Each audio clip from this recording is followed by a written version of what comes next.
Nosso coração? A resposta da Bíblia: não. O reino de Deus não é uma simples condição no coração dos cristãos. A nota diz: muitas religiões cristãs ensinam que o reino de Deus está dentro de cada um, ou no coração de cada pessoa.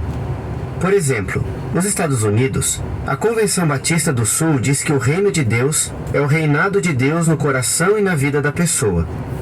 Da mesma forma, o Papa Bento XVI declarou em seu livro Jesus de Nazaré que o reino de Deus vem sobre o coração que escuta. Fim da nota. A Bíblia fala sobre a localização exata desse reino quando se refere a ele como o reino dos céus. Mateus 4,17. Veja como a Bíblia mostra que o reino é um governo que está no céu. O reino de Deus tem governantes, súditos, leis e a missão de estabelecer a vontade de Deus no céu e na terra.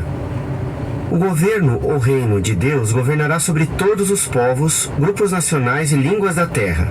Daniel 7, 13 e 14.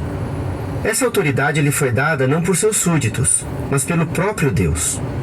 Jesus disse que seus fiéis apóstolos se juntariam a ele no reino dos céus para serem reis. O reino tem inimigos, mas destruirá a todos eles.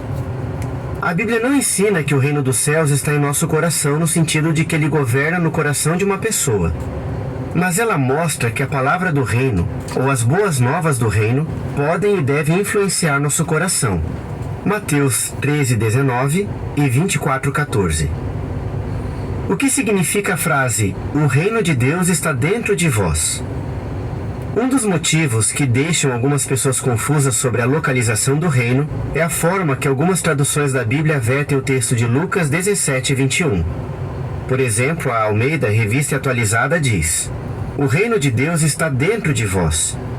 Para entender esse versículo de modo correto, temos de levar em conta o contexto. Jesus estava falando com os fariseus, um grupo de líderes religiosos que eram inimigos dele e que planejavam matá-lo. Faria sentido achar que o reino era uma condição presente no coração orgulhoso daqueles fariseus?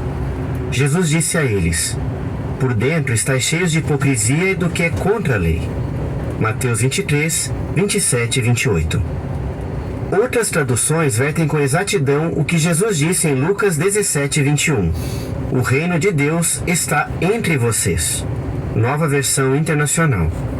O reino de Deus está no vosso meio. Tradução do Novo Mundo. O reino dos céus estava entre os fariseus ou no meio deles, no sentido de que Jesus, o escolhido por Deus como rei, estava ali, na frente deles. O que